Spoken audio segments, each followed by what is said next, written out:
Salam dəyərli izləyicilərimiz, xoş gördük sizi. Özəl müsahibənin növbəti buraxılışı ilə qarşınızdayıq. Bu dəfə biz özəl müsahibədə Azərbaycan Dövlət Neft və Sənaye Universitetinin beynəlxalq əlaqələrini müzakirə edəcəyik. Yəni, məsələn, universitet xarici universitetlərlə ikili diplom proqramını necə aparır, tələbə təcrübə mübadiləsi necə həyata keçirilir və digər maraqlı suallarımız olacaq. Özəl müsahibənin həqiqətən də bugün özəl qonağı var və Azərbaycan Dövlət Neft və Sənaye Universitetinin beynəlxalq əlaqələr üzrə prorektoru gənc bir xanımdır qonağımız Nigar xanım Aydılova. Nigar xanım, xoş gördük sizi özəl müsahibədə. Xoş gördük Bahar xanım. Necəsiz? Təşəkkür edirəm. Siz necəsiz? Təşəkkür edirəm. Nigar xanım 31 yaşında belə deyək, həm mən onu diqqətə çatdırım ki, dəyərli izləyicilərimiz, Nigar xanım həm Azərbaycan Dövlət Neft və Sənaye Universitetinin bakalavr, eyni zamanda magistr təhsilini alıbdır və hazırda da prorektor kimi fəaliyyət göstərir. Ümumiyyətlə, bu posta gəlmək çox böyük uğurdur, eyni zamanda da məsuliyyətdir.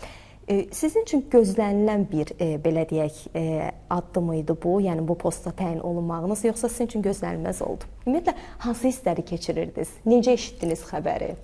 Çox sağ olun, sağolunuz'a görə Gülbahar xanım. Mənim üçün qərardan öncə namizədliyimin irəli sürülməsi gözlənilməz olmuşdur və cənab rektor tərəfindən namizədliyim irəli sürülərkən İlk hiss etdiyim böyük məsuliyyət olmuşdur. Çünki mən Azərbaycan Dövlət Neft və Sənaye Universitetinin məzunu olmuşam və eyni zamanda da ilk əmək fəaliyyətimə bu universitetdə başlamışam. İnformasiya Kommunikasiyalar Texnologiyalar Mərkəzində mühəndis olaraq fəaliyyət göstərirdim. Namizədliyimin irəli sürülməsi mənim üçün gözlənilməz oldu. Uzun və çox şaxəli yoxlanış prosesləri oldu və sonda Cənab nazir tərəfindən qərar veriləndə açığı bu mənim üçün çox böyük sürpriz olmadı. Çünki dediyim kimi yoxlanış prosesi mənim üçün o qədər öyrədici olmuşdu ki, mən daha çox prosesə fokuslanmışdım. Nəticəsinin necə olmasının asılı olmayaraq bilirdim ki, mən bu müddət boyunca daha çox şey öyrəndim. Halbuki ADNUS-unun müxtəlif istiqamətlərində həm akademik, inzibati, pedaqoji fəaliyyətində 10 ildən çox müddət sərf etmişdim. Tədris fəaliyyətim geniş olmuşdu. Ancaq buna baxmayaraq bu yoxlanış proseslərində ADNUS-unun beynəlxalq standartlara necə uyğunlaşdıra bilərik deyə öz üzərimdə çox işləmişdim. Və nəticənin dediyim kimi necə olmasından asılı olmayaraq mən əsas fokuslanmışdım prosesə. Nəticə qərar çıxdıqda bu sadəcə sizin başlamalı olduğunuz bir işin qanuniləşməsi deməkdir. Artıq söz sizdədir. Siz öz töhfənizi qatmalısınız. Bu zaman hiss etdiyim yeganə böyük bir məsuliyyət olmuşdur ki, bəli, mənim üçün 31 yaşında məzun olduğum universitetin beynəlxalq əlaqələr üzrə prorektoru olmaq uğurludurmu? Kimləri üçünsə uğurludur, amma mənim üçün ən əsas uğur bu vəzifədə uğurlu olmaqdır. Çox gözəl. Uğurlar arzu edirik. Təşəkkür edirəm. Daha böyük nailiyyətlər arzu edirik. Və belə deyək də, mühəndislik, neft kimya sahəsi deyəndə Nigar xanım, əsasən ağlımıza kimlər gəlir? Bəylər gəlir. Amma belə deyək də, kişilərin üstünlüyü təşkil etdiyi bu sahədə beynəlxalq əlaqələri idarə etmək universitet üçün hansı, belə deyək də, necə bir fərqlilik və zəriflik yaradacaq? Zərifliyi ona görə vurğuladım ki, xanım olduğunuz üçün. Təşəkkür edirəm. Universitetimizin inzibati, administrativ, pedaqoji sahələrində, istərsə də tələbə həyatında gender bərabərliyi kifayət qədər gözlənilir. Ancaq administrativ olaraq xanım zərafətinin olmasının bir çox üstünlükləri var. Birincisi, siz inklüziv ünsiyyətə daha çox önəm verirsiniz, bir qədər empatik yanaşırsınız. Ola bilər sizin strateji düşüncəniz daha üstün ola bilər. Bu artıq şəxsə görə dəyişir təbii ki. Və mən fikirləşirəm ki, xanımlarda tənzimlənməli olan nüanslardan biri də professionallığın qorunmasıdır. Ki, bunu əslində bəylər daha yaxşı qoruya bilir. Bəzi hallarda, daha çox desəm, bir çox hallarda xanımlar məsələyə emosional yanaşırlar. Təbii ki, eyni situasiyalar müəyyən qədər bir neçə illər öncə məndə də yaranırdı.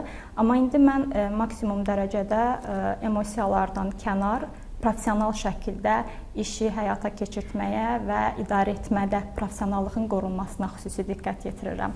Mən elə gəlir ki, xanımların administrativ fəaliyyətdə olmasında həm diqqət yetirilməli olan nüanslar bunlardır, həm də ki, bir növ bizi uğura apara biləcək meyarlardandır.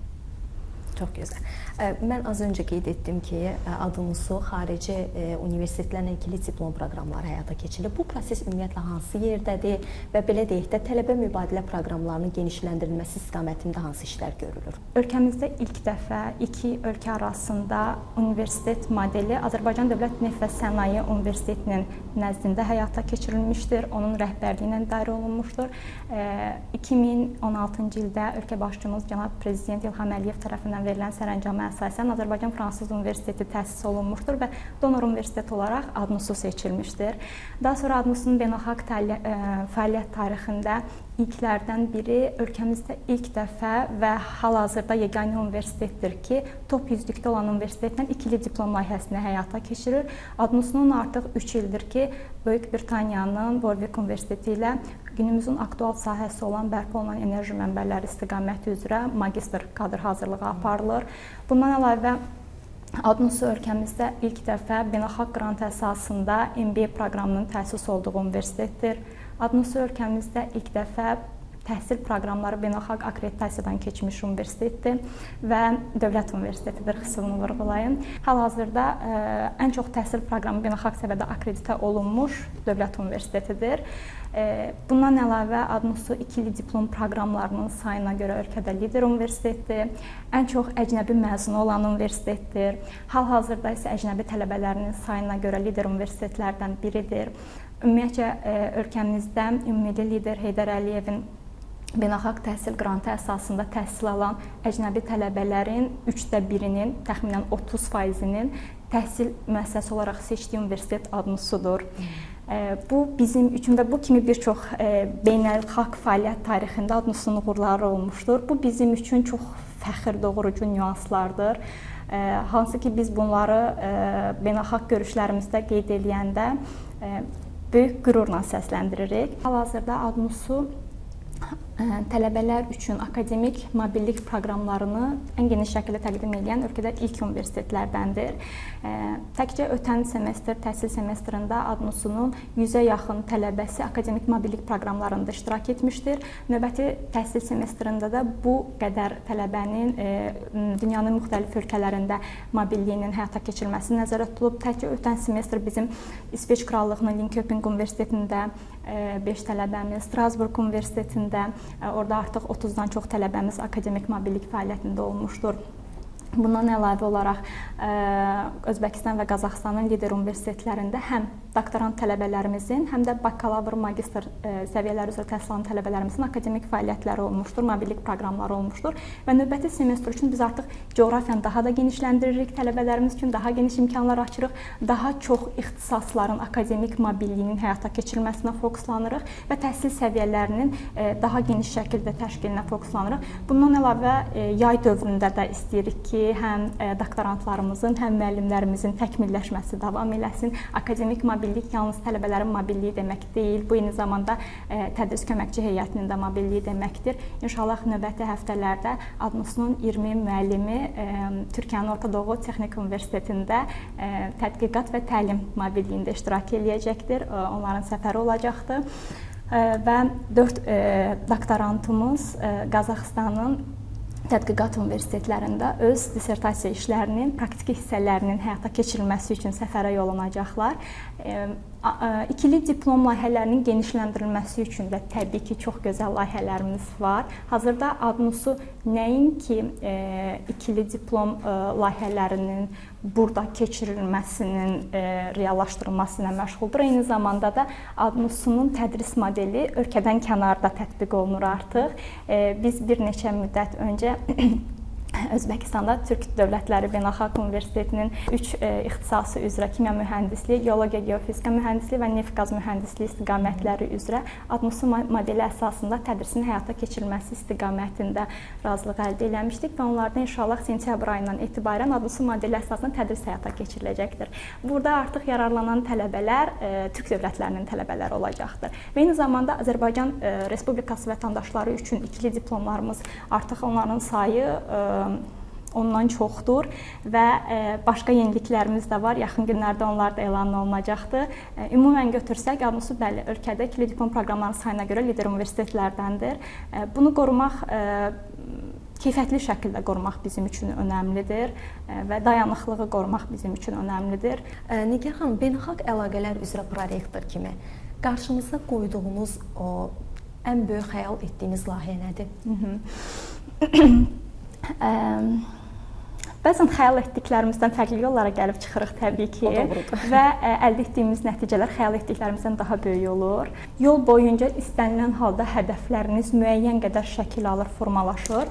Hal-hazırda əlbəttə ki, xəyal etdiyimiz bir layihə var və xəyalları gerçəkləşdirmək üçün əlimizdəki resursları çox yaxşı təhlil eləmişik. Onun üzərində ciddi şəkildə çalışırıq və bu istiqamətdə bu günlərim əsaslı bir görüşümüz olacaqdır inşallah. Ümid eləyirik ki, uğurlu keçər. Təşəkkür görüşünüz. Bəs adınızı yaxın 5 il ərzində dünya reytinqlərində necə bir mövqedə görmək istəyirsiniz? Mən bizim cənab rektorun çox gözəl bir məzun günündə ifadəsi var idi, onu qeyd eləmək istəyərdim. Düzü özüm təhlil aparmağı çox sevirəm və bu nüansı diqqətimdən qaçırtmışdım. Onun çıxışında fərqinə vardım. Qeyd eləmişdi ki, bizim bugün məzun olan bakalavr tələbələrimiz 4 il öncə universitetə daxil olarkən universitet heç bir beynəlxalq reytinqdə yer almırdı. Hal-hazırda isə universitet dünyanın 20 mindən çox hətta universiteti arasında ilk minlikdə qərarlaşmış universitetdir. Bu adımsının qısa bir müddətdə keçdiyi beynəlxalq uğur yoludur. Yaxın 5 il ərzində isə hədəflərimiz bəlli, böyükdür və yaxın 5 il ərzində adımsının da çox əminliklə deyə bilərəm ki, öz hədəflərindən daha yaxşı yerdə olacağı əlbəttə ki, realdır. Çünki biz strateji inkişaf planımız əsasında doğru şəkildə irəliləyirik və beynəlxalq fəaliyyətdə də həyata keçirdiyimiz görüşlər, istənilən layihələr olarkən ilk öncə nəzərə alırıq ki, bu layihənin bizə qatacağı dəyər nə olacaqdır? Dayanıqlı olacaqmı, yoxsa sadəcə görünürlükmü qatacaqdır? Əgər sadəcə görünürlük qatacaqsa, onu reallaşdırmaq bizim üçün hal-hazırda lazımdırmı? Daha çox başqa dəyərlər önəmlidir. Tələbələrimizə, universitetimizin özünün akademik fəaliyyətinə, elmi tədqiqat fəaliyyətinə nə kimi dəyərlər qatacaqsa, o layihələrdə yer almaq bizim üçün önəmlidir və mən düşünürəm ki, biz artıq istiqaməti çox doğru götürdüyümüzə görə yaxın 5 ildə reytinqlərdə əlbəttə ki, ciddi şəkildə irəliləyişimiz olacaqdır. Çox gözəl. Mübadilə proqramları vasitəsilə, yəni mübadilə proqramları çərçivəsində bizim gənclərimiz, tələbələrimiz xaricdə gedib təhsil alırlar. Bu təbii ki, gözəl bir belə deyək nüansdır. Bəs xarici tələbələrin ölkəmizə, xüsusilə də deyək ki, Adnusiya cəlbi istiqamətində hansı işlər görülür? Yəni xarici tələbə sayını artırmaq üçün hansı islahatlar həyata keçirilir? İlk öncə onu qeyd eləmək istərdim ki, biz strateji inkişaf planımızda əcnəbi tələbələrimizin sayının artırılmasını prioritet hesab edirik və konkret olaraq bizə rəhbərlik tərəfindən qoyulmuş hədəf də var ki, yaxın 5 il ərzində hansı nöqtəyə gəlməliyik və bu nöqtəyə gəlmək üçün biz düzgün şəkildə maliyyə hesablamaları aparmışıq, universitetin digər resurslarını nəzərə almışıq və son 1 il ərzində gəldiyimiz yol onu göstərir ki, bəli, biz düzgün istiqamətdəyik. Əcnəbi tələbələrimizin sayı ötən ildən bu günə nəzərən ciddi şəkildə artmışdır. Hazırda Adnusunun əldən çox ölkədən 1000-dən çox tələbəsi təhsil alır. Onlar təhsilin müxtəlif səviyyələrində həm hazırlıq səviyyəsi, həm bakalavriat, magistratura, həm də doktorantura səviyyəsi üzrə Adnusda təhsil alırlar və coğrafiya üzrə də istər Avropa, istər Asiya ölkələrindən çoxsaylı tələbələrimizin olması bizim üçün çox sevindiricidir. Lakin bu bizim üçün kifayət eləyirmi? Əlbəttə ki, xeyr. Çünki əcnəbi tələbə sayının nə qədər çox olması təhsilə həm tələbələr nöqteyi nəzərindən, yerli tələbələrimiz nöqteyi nəzərindən, eyni zamanda da akademik heyətin tədris metodunun müəyyən qədər dəyişməsi nöqteyi nəzərindən çox dəyər qatır. Ona görə biz əcnəbi tələbələrimizin artırılması istiqamətində müxtəlif təşviqat kampaniyaları həyata keçirdirik. Hal-hazırda əcnəbi tələbə qəbulu gedir. Biz bilirik ki, hansı coğrafiyadan əcnəbi tələbələrimizin gəlməsi arzu olunandır. Burada təbii ki, dövlət strategiyası da önəmli götürülməlidir. aktiv şəkildə müvafiq qurumlarla fəaliyyət göstəririk. Heydər Əliyev Beynəlxalq Qrantı əsasında əcnəbi tələbələrin cəlbində xüsusi şəkildə Elm və Təhsil Nazirliyinin dəstəyinin olması danılmazdır. Minnətdarlığımı bildirirəm buna görə. Ancaq buna əlavə əcnəbi tələbələrin cəlbində müxtəlif regionlarda olan, hansı regionlar ki, bizim üçün artıq hədəf regionlarıdır, təhsil sərgilərində iştirak edərək təşviqat kampaniyalarını bir növ həyata keçiririk. Lakin burada mən çox sevinirəm ki, bizim əcnəbi tələbələrimizin dəstəyi də böyükdür və bu süni şəkildə olan bir dəstək deyil. Onlar universitetin cəmiyyətinin bir hissəsi kimi özlərini hesab etdiklərinə görə artıq burada aldıqları tədris metodologiyasını, onlar üçün yaradılan şəraiti özləri də bir növ reklam etməyə başlayırlar və bu bizim üçün çox yaxşı bir növ PR-dır və düşünürəm ki, bəli, bizi son bir ildə uğura aparan, əcnəbi tələbə sayının xüsusilə artımında uğura aparan yollardan biri də budur. Hansı ki, bunu artıq davam etdirməyi yenə də düşünürük. Universitet auditoriyalarında sizdən bir neçə yaş kiçik olan, xaricdə oxumaq istəyən, böyük şirkətlərdə çalışmaq istəyən tələbələrimiz, gənclərimiz var. Siz gənc bir xanım olaraq onlara baxanda özünüzü bir rəhbər kimi hiss edirsiniz, yoxsa onların yolunu aydınladan bir şəxs? Çox gözəl sualdır, təşəkkür edirəm. Düzü, mən MBA proqramında müəllim kimi fəaliyyət göstərdiyim müddətdə də çox cüzi yaş fərqimiz olan tələbələrə tədris eləyirdim və çox zaman onlar məndən böyük olurdular. İndi də eyni zamanda həm Çin-Çinə fəaliyyət göstəririk, həm də ki, onlar, yəni əcnəbi tələbələrimizin də yaşının çox da az olmasını deyə bilmərəm. Onlar da kifayət qədər orta yaşa yaxın tələbələrdir. Düzü, bu baxımdan bir çətinlik olmur onlarla. Mən çalışıram bu istiqamətdə özümü onların yolunu aydınlatan biri kimi olmağa yönəldim. Bunu nə dərəcədə bacarıram, bu təbii ki, qarşı tərəfin geri dönüşümünə bağlıdır və mənim bu yolda göstərdiyim səylərin nəticəsinə bağlıdır təbii ki. Ancaq adətən yəni bütün səylərimi birləşdirirəm ki, onları maksimum dərəcədə motivasiya eləyim.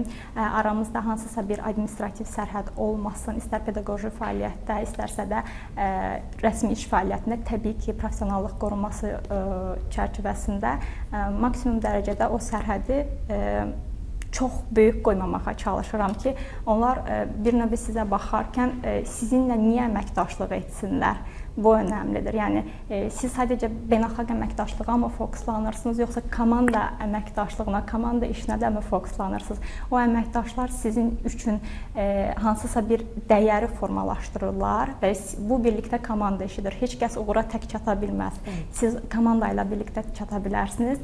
Hazırda bizim komandamızda yaşı məndən böyük olan şəxslər də var, eyni yaşlı şəxslər də var. Ümumiyyətlə mən onların yaşı ilə bağlı konkret olaraq maraqlanmağı da önəmli hesab etmirəm. Əsas biz işimizdə fokuslanırıq. Çox sevindirici haldır ki, hər kəs üçün ortaq dəyər nə eləyə bilərik universitet üçün budur. Və bu bizi bir çox istiqamətdə irəli aparır. Nigah xanım, sizcə müasir qlobal dünyada, sürətlə dəyişən dünyada bir tələbənin oxuduğu kitabdan, aldığı diplomdan başqa hansı gizli bacarığı olmalıdır? Çox yaxşı sualdır. Burada biz həm yerli, həm əcnəbi tələbələrə nəzərən cavab verməliyik. Düşünürəm ki, dünya görüşü çox önəmlidir.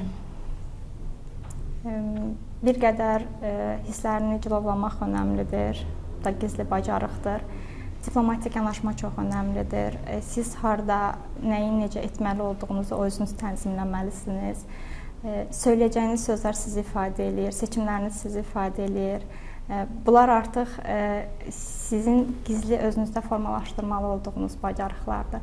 Digərləri isə artıq müxtəlif həyat fəaliyyəti dövründə əldə etdiyiniz bacarıqlardır. Onlar sizin bir növ hard skillləriniz olurlar. Amma təbii ki, ünsiyyət, dəyərlərin qorunması, bunlar mənim üçün çox önəmlidir.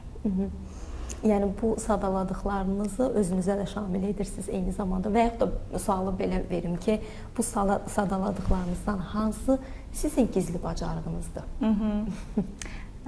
Məncə diplomatik yanaşma. Diplomatik yanaşma. Çox gözəl. Mən az öncə qeyd etdim ki, siz özünüz də adınızı məzun olmusunuz, bakalavr, həm magistr təhsilinizi. Ümumiyyətlə, tələbəlik illərinizdən bu günə qədər adınızda sizi ən çox sevindirən dəyişiklik nədir? Çox sağ olun, çox cavablandırmaq istədiyim suallardan biridir. Son bir il ərzində adınızda o qədər dinamik dəyişikliklər olur. İstər islahatların həyata keçirilməsi, istərsə də tədris keyfiyyətinin yüksəldilməsi istiqamətində bir çox dəyişikliklər var. Hansı ki, müəyyən müddət mən başqa departamentdə fəaliyyət göstərdiyim müddətdə bir çox administrativ işin təbii ki, sahəm gərəyi içərisində olmadığıma görə onları artıq sosial mediadan izləyirdim və məni o dəyişiklikləri görmək sonsuz dərəcədə qürurlandırırdı. Hazırda universitetimizin maddi-texniki bazasının daha da yaxşılaşdırılması, əcnəbi müəllimlərin tədris prosesinə aktiv cəlb olunması, beynəlxalq imkanların tələbələrimiz, eyni zamanda inzibati heyət üçün genişləndirilməsi, beynəlxalq layihələrimizin çoxalması, yerli və beynəlxalq qrantların çoxalması, tədqiqat üçün bir çox imkanların yaradılması, universitet rəhbərliyi tərəfdən əməkdaşların həm motivasiya olunması, həm də təşviq olunması mənim üçün çox sevindirici faktorlardır. Hansı ki, Adnusu indi mənə görə görmək istədiyim bir yerdədir. Amma Adnusunun nüfuzunu nəzərə alsaq, daha da yaxşı yerlərə layiqdir təbii ki. Və son olaraq Nigar xanım, sizin kimi uğurlu olmaq istəyən gənclərə, öz həmyaşıdlarınızla gənclərə buradan şəxsi mesajınız nə olardı? Təhsil TV kameraları vasitəsilə buyurun. Ümumiyyətlə, uğur təsadüfüdür. Mənə görə uğur təsadüfü deyil. Yəni, uğur qazanmaq üçün gərgin zəhmət tələb olunur. Sizin az öncə qeyd etdiyiniz kimi yaxşı komanda olmalıdır. Sizin üçün necədir? Mənim üçün uğur disiplinli olmaqdır və uğur yolunda sizin qarşılaşdığınız maneələrə məhəl qoymamağınız önəmlidir. Siz nə dərəcədə uğuru əldə etmək üçün dayanıqlısınız və hədəfləriniz hazırki potensialınıza nə dərəcədə uyğundur. Siz hədəflərinizə çatmaq üçün öz üzərinizdə necə işləyirsiniz? Uğurun ən əsas açarı mənə görə dayanmadan inkişaf etmək, disiplinli olmaq, özünüzü görmək istədiyiniz yerə, olmaq istədiyiniz yerə, töhfə verəcəyiniz yerə həsr etməkdir. Mənlə gəlir ki, bir insan, xüsusilə də gənclərimizə tövsiyəm, əgər bütün ambisiyalarınızı olmalı olduğunuz yerə və hədəflədiyiniz yerə özünüzü daha yaxşı həsr etmək, ora töhfə vermək üçün birləşdirsəniz, siz əlbəttə ki, uğurlu olacaqsınız. Çox gözəl. Mən sizə təşəkkür edirəm Mən təşəkkür edirəm. Çox xoş bir müsahibə oldu. Çox sağ olun. Bizim üçün xoş oldu. Çox sağ olun.